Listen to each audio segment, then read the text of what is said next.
Hello and welcome to Noble Mind. Noble Mind is a podcast exploring mindfulness, meditation, and psychology.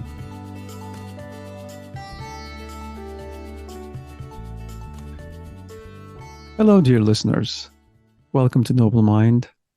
Several episodes ago, we looked at the first noble truth, the point that existence entails suffering. And this week, we'd like to take a deeper look at the second noble truth, which discusses the cause of suffering. So one translation, which I like, goes like this. And this, monks, is the noble truth of the origination of dukkha, the craving that makes further becoming, accompanied by passion and delight, relishing now here and now there, i.e., craving for sensual pleasure, craving for becoming, craving for non-becoming.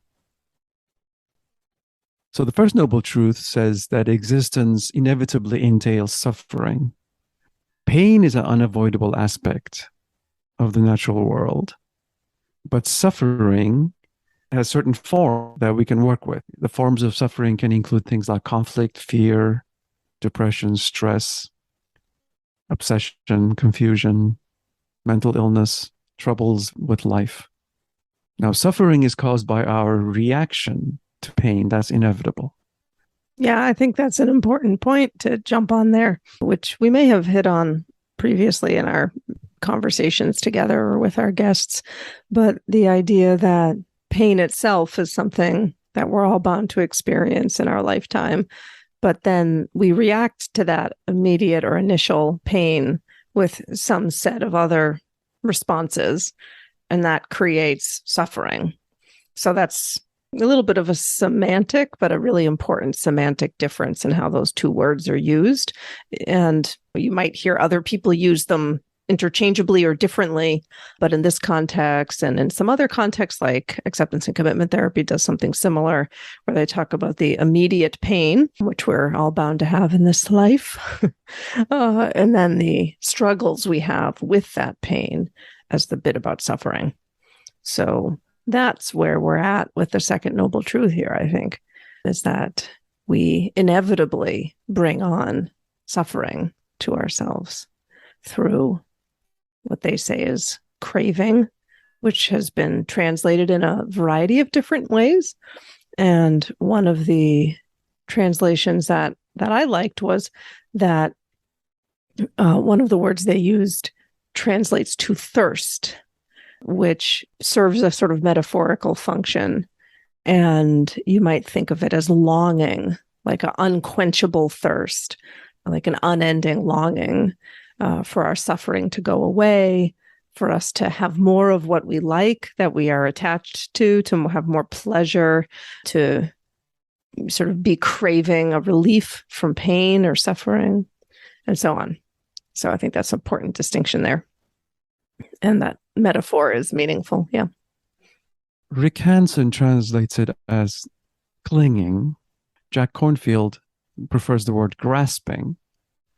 Yeah. So the four noble truths are seen as a very core and central teaching in Buddhism. And, as we talked about in our last conversation, the first noble truth is the truth of suffering, sometimes it's called, that life is characterized by these difficulties and challenges. And the second one starts to say we also know the causes of those sufferings, or the origination of that suffering and struggle. And that origination, or that cause of suffering, is this idea of craving or grasping or attachment, or it goes by many. But it's basically saying there's a lot of suffering, and hey, we've got some idea here about the origins of that suffering, why we suffer so much. And then, spoiler alert, the future noble truths also offer some ideas for how to get out of it. So we're not just going to get stuck here. But the second one spends time on the causes of our suffering. Maybe I'll just note that the noble truths, that's just one translation of that. And it can be useful for us to look at this word noble. We, like it so much we've put it in our show name. And it's used to describe the noble ones or noble people or the noble sangha or noble community often. So these truths could also be described as the truths of the noble ones or the nobilizing truths. And then we can think of ourselves, to the extent that we feel connected to the Buddhist community or part of a sangha, we can think of ourselves as part of a noble sangha, a noble community with high aspirations and so on.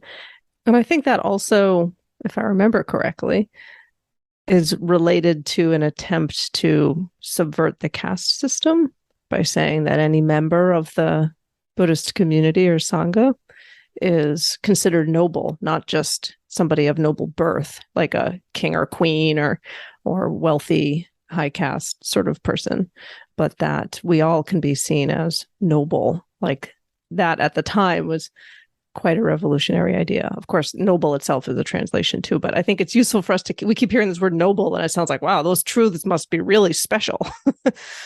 But yeah, it's also connected to us as noble people. So they don't mean aristocratic truths, but rather not ordinary, valuable, precious truths, and they're nobilizing truths that have been discovered and practiced by people who are spiritually advanced, noble in that sense. And the Pali word for clinging or grasping is tanha, and it has the same root as the English word thirst. Yeah, so that's interesting to think about the cause of our suffering being something like thirst. And I think that my understanding is that that word thirst means sort of like our longing, like having an unquenchable thirst, or an unfulfillable or an insatiable hunger or thirst that, like cannot be satisfied on some level. Another quality is that this thirst is to remain unsatisfied or to be unsatisfactory, that we can't ever fully fulfill this thirst. We always want more of what feels good, less of what feels bad, and so on. So we are, even when things are going well, we are craving or grasping. Even when things are going well, we think, how can I get more of that? Or we crave a positive state when we're suffering. We should preface it by saying that neither of us are Buddhist scholars and we are informed practitioners. So we are figuring this out, perhaps a few steps ahead of you. We're doing the best we can here. Yeah. And our understanding is that clinging, tanha, or grasping, in turn gives rise to the three poisons: greed, hatred, and delusion. And those are inherent in all states of suffering. Yeah. And those three, called the three poisons, which are thought to be the kind of core manifestations of the different causes of suffering. Greed might also be broadly described as wanting more of what we like. I think at least in US English, greed tends to be used mostly just around money. I rarely hear it used around almost anything else. So I wouldn't want people to take away that one of the three poisons is wanting money, but rather greed in the sense of wanting more of what we like. Sometimes it's described as passion or desire, like we want what we like, which is understandable, but then of course those wishes for more of what we like can lead us astray because we might find ourselves never satisfied no matter how much we get. I think that I'm reminded of some of the research on people who win the lottery, and after a few months they go back to their baseline level of happiness. That even when you get quite a lot of material success or you're quite fulfilled in some ways, there's this way that we seem to have of always looking to the next thing, or to have, like, if some is good, more is better, kind of a mindset. I mean, we can train ourselves through various practices to kind of not do that as much, but left to our own devices, that's a very common experience. And I suspect when they talk about greed, like it could be the greed or the craving one feels like late night snacking. Mm-hmm. Like this sort of like, I must have it. So, or like you want to get it. all the chips in your mouth at once. Right. Yeah. So it's different from noticing that something is pleasant and having preference for it. Mm-hmm. Or noticing Mm-hmm. something is unpleasant and having a preference not to have that. Mm-hmm. Right. There are biologically built-in causes. This dynamic is built into our minds biologically, and it's reinforced very strongly by society. Mm-hmm. So this is a practice of swimming against the stream, as they say. Mm-hmm. Hello, marketing. Yes. Yeah. So I think it's important to cut ourselves slack for times we find it difficult, because the stream is quite strong. Yeah. Yeah. I mean, this is, part of what makes these noble truths is that they are so foundational to the human experience. So we could pull in a little bit of common humanity from self-compassion and remind ourselves, like, there's nothing inherently wrong with us for having these patterns. It's very, very common. It's so fundamental to the human experience that it's part of this core Buddhist teaching. So yeah, we can definitely cut ourselves some slack for this, and we're not going to overcome all this overnight, or even possibly ever, arguably. But to start to have awareness so you can see through what's happening, like when you notice it arising in you, then that can create more space and more choice and help us quite a bit down the line. But I'm moving on to the third and fourth noble truth already. So let's try to stay with the second one here. So greed, we're saying, is that liking, wanting more of what we like, also sometimes passion or desire. Counterpoint to that would be hatred, right? So we're saying greed, ignorance, hatred. So greed and hatred, you might say, is like liking and disliking. But, as you're saying, Alex, not just in a sort of noticing way, like, oh, this is yummy while it's in my mouth, but I'm not attached at all. But like, I want more and more of what I like, and I rebel and push and fight against what I don't like, really, like, in a very forceful kind of way. Like, I cannot believe this has happened, like outrage, getting into the more sort of disliking or hatred side of things. So again, it's easy to maybe think, oh, greed, ignorance, and hatred. Oh, I don't hate anyone. I'm a good person, or something like that. You think of it as strictly interpersonal, or think of it as only showing up in sort of one way. But when so when we're talking about hatred here, we're talking about the way in which we dig our heels in and fight against experiencing anything we don't like, that's unpleasant or painful to us. Yeah, sort of an aversive reaction to the unpleasant experience. And since unpleasant experience is inevitable, when we're having it, if we try to resist it, now this is really a special term, as opposed to allowing and breathing through it. And it's like, okay, this needle is painful, let's breathe through it, as opposed to And also resistance also can be fearing painful experience before they happen, right, or dwelling on them after they have happened. It's also a form of resisting unpleasant experience. Yeah, I'm reminded of our other recent conversation on the unavoidable challenges of life. And this one touches on some of the themes of that conversation. We're bound to experience difficulty as part of this life. And when we have aversive reactions to it, anger, hatred, hostility, aversion, pushing back, fighting against, digging our heels in, man, oh man, does it ever just make it all worse. And it's not to say that, that we just kind of roll over when something bad happens to us, or that there's not a place for like standing up for justice or fighting back in the face of difficulty. But aversion is really that quality of just like, no, this isn't even happening. Or like, I'm so upset that this is happening, as opposed to like, oh, this is happening. And, then I'm going to take some action, as we'll see in the next two noble truths. I keep kind of teasing them a little bit, but there are ways of acting in the face of difficulty. Because I feel like if we're saying these are problematic in some way, these three poisons, it might make someone think like, oh, what, I'm just supposed to like or not like being mistreated or abused or something like that. So I just want to be clear, that's definitely not what we're saying or what the noble truths are saying. But it's that fighting of the basic reality that this is something I don't like. And I'm just like, don't want it to be happening so badly that you get caught up in that battle instead of what can I do about it, or how can I approach this skillfully or mindfully? And that resistance is an experiential resistance. So for instance, we want to live a healthy life, so we want to exercise or we want to eat healthy. That's different from like when I cut my hand, I can experience it mindfully, breathe, allow the experience of pain, become curious about it versus close, tighten around it. We're trying to describe an internal experience. So it's not simply preference for a long life or, right. or financial security. Yeah. It's more of like a churned up state, like almost like an agitated internally. state. Yeah. Yeah. Almost like a clenching, like really physically and experientially clenching around an experience.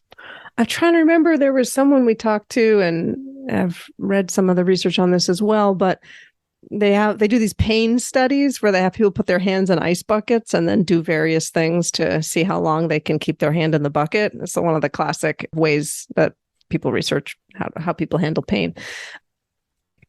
And there was one study where they had people, or maybe more than one, I don't know if it's been replicated, but put the hand in the ice bucket, which is really uncomfortable, right?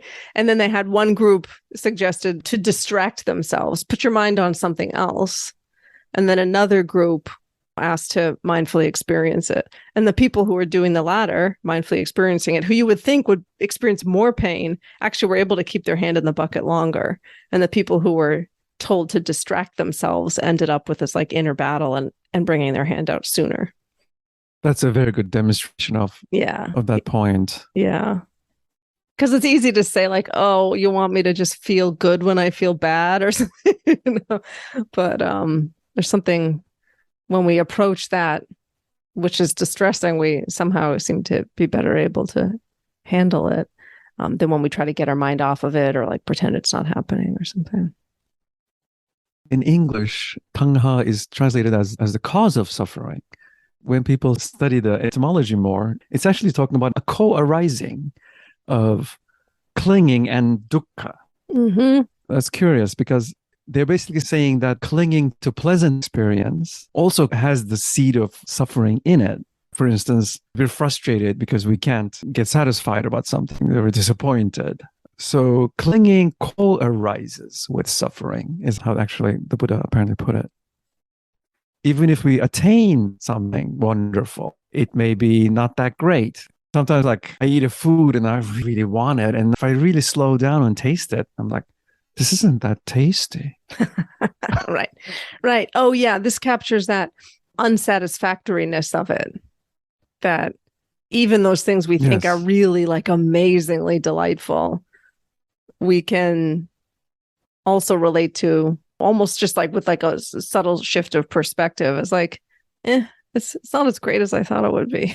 Or like, it's good, but it would be better if only it came with chocolate sauce on it, then it would be really good or whatever. We can always imagine better and then find ourselves unsatisfied by what we have. Yes. Rick Hansen goes through and details various ways in which pleasant things are unpleasant, as it were. So for instance, the cost-benefit ratio, like even if something is pleasant for a person, like career success, what about the collateral damage? Like what? So for instance, what is the cost to their children? What has been the cost to unlived options? Mm-hmm. So maybe when they're retiring, they get an award, but that pleasure is also coupled with the cost of that. So it's not a pure, 100% gain. Right. Yeah. Right. There's costs and benefits to any decision that we make. It's pretty much unavoidable, right? Which sort of gets at what we're talking about here, which is that, this type of grasping and clinging is like a human universal. Even when we go after what we like, we find on the margin, as you're saying, there may be some downsides to it, or it ends up just being not enough. It's a very curious idea that things that we may think as completely pleasant, good, actually have seeds of suffering. Yes, right. Sometimes in Buddhism, they talk about one taste, that we cultivate this sense of that all experiences have one taste to them, one quality to them, so that we can have equanimity in the face of a variety of life experiences. So when something's good, we are aware that it also contains suffering in it. Even if we're experiencing pleasure in the moment, we can experience that pleasure as also sort of connected to its own kind of opposite in a way. And in that way, we can cultivate having more equanimity or neutrality to how we relate to the world. And that can help damp down that sense of being pushed, pulled all around by liking and disliking, wanting more, wanting less, move towards what we like, push away what we don't like, and that sort of just struggle that we're caught up in.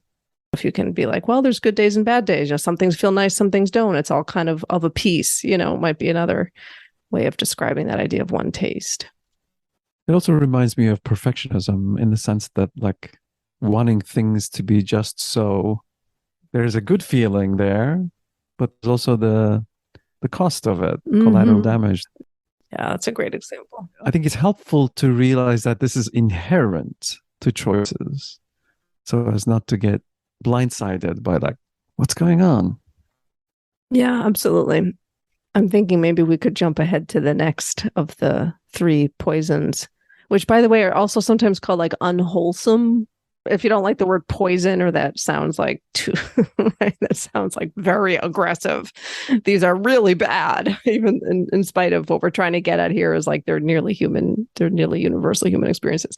3 unwholesome roots. But if poison sounds a little aggressive, then we could call them the unwholesome roots as well and soften that a little. So the third one is sometimes called ignorance or delusion. Some other words confusion would be like, right, confusion, ignorance, bewilderment. What do you do with that one, Alex? Lifelong work against it. Also, sometimes incorrect or mistaken beliefs or conclusions, which I think is interesting. I mean, sometimes I relate to this one with ignorance as kind of just pulling down the blinders, like what problem? I just put my head down and go to work. I don't know what's going on in the world, or climate change. What climate change, right? You just kind of put the walls up around you and stay unaware, kind of the blissfully ignorant kind of a quality, but sort of cultivated to protect some precious sense of well-being you're trying to maintain. So it's like this shutting out of broader reality or what is happening in some ways, numbing out maybe. I mean, that's just like one set of assumptions I have with that. I was reading that the word for truth, Sanskrit satya, also means reality and that which is in accordance with reality. So we have these perceptions that we're living in ways that are not in accord with the reality. So that's a big piece of why we're suffering. Yeah, so maybe there's like 2 pieces to this. And maybe one piece is that ignorant, that kind of blissfully ignorant, put up the blinders, put the walls up, close the door, whatever. But then also that piece of not actually being in reality because we're so literally confused. Like, it's not that we're ignoring or numbing out. It's that, no, we actually are totally mistaken about what's really happening. In a more psychological sense, psychological schemas and negative core beliefs would come under the heading of delusion. So early painful experiences have led to certain painful and inaccurate conclusions, which continue to haunt us, and we need to learn a way to deal with them. Otherwise, typically what we try to do is either stay away from the topic or accept it as truth, accept this painful, harsh conclusion, or try to deny it in some way, which are all recipes for whipping up lots of suffering. For sure. Yeah.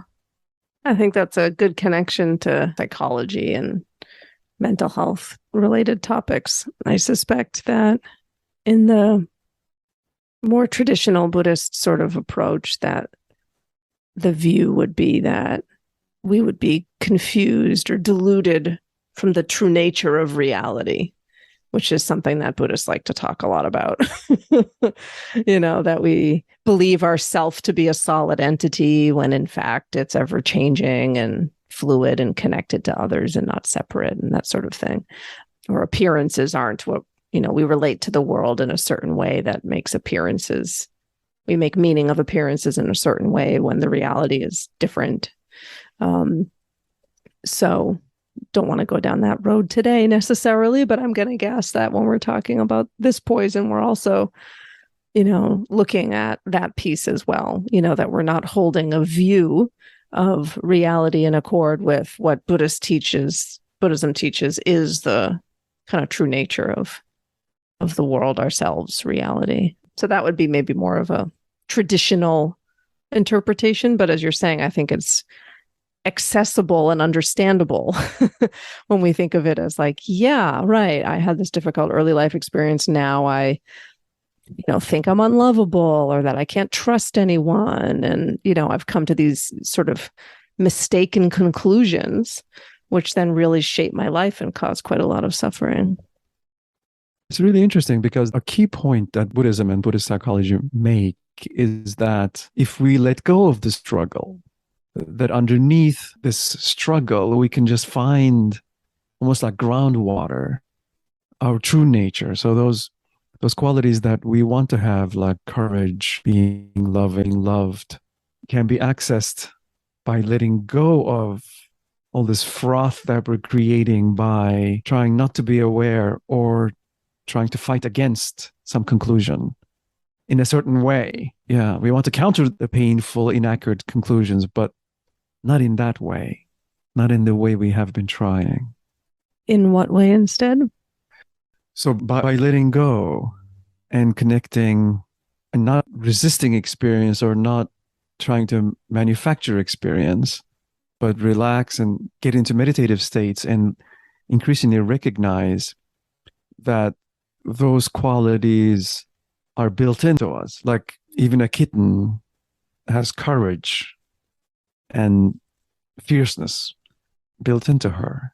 She doesn't have to learn to be courageous. Or when we're born, I think we are born assuming we are lovable and approaching the world with love. So I think to recap and get the big picture, last time we spoke about life being characterized by suffering, difficulty, struggle, pain. And this conversation, we've talked about the second noble truth about the causes of that suffering and difficulty. And then we kind of unpacked a little bit of clinging and these three poisons of variously translated as greed/passion, ignorance/delusion, hatred/aggression or aversion. So that's where we find ourselves in this moment. And then thinking about how these ideas map onto both some of what we've learned from modern psychology and also some of the more traditional understandings of these terms as well. Maybe we can conclude with a beautiful metaphor by Ajahn Chah from his book, A Still Forest Pool, where he compares clinging to grasping the tail of a snake. It's only a matter of time before you get bitten. So, food for thought. Yeah, I think for me, bringing these ideas into my life helps when I'm able to bring awareness to them, to sort of see what's happening in myself and also in other people, or even at the sort of societal level. I can see the way that these three poisons or unwholesome roots are really at the root of a lot of difficulties and struggle. And even, I mean, for me, even just sort of seeing that helps to loosen the grip a bit, makes it feel less compelled, or like it gives me a little bit more choice somehow. Just to start to be like, oh, that's what I'm doing. That kind of thing. Like, oh, that's what's happening right now. I'm clinging, or I'm, having aversion or something. Just that awareness is extremely helpful, and again, kind of shakes things up, or loosens it up a little bit. But the future Noble Truths will have more ideas about things that we can do. But for now, bringing these insights into our lives would be useful, kind of a map to sort of hold the map and hold it up against our life in some way and say, oh, where does this fit? Oh, yeah, I can see how this maps onto my everyday experience. And if people want to tell us how these ideas are mapping on to their experiences, all of you Noble Mind listeners out there, then we would love to hear. Leave us a comment on any of our social media, or come join us in our Facebook group at facebook.com/groups/noblemind. And you can find some links and resources from this conversation on our show notes page at noblemind.com. Thank you so much. Hope this was helpful. Thank you for your company. Thanks for listening today. If you enjoyed this episode, we hope you'll hit subscribe, leave us a great rating or review, and spread the word. You can also go to noblemindpodcast.com to join our email list. You'll get a weekly behind-the-scenes message, news, announcements, and other special goodies we come up with just for you. Thanks for listening, and bye for now.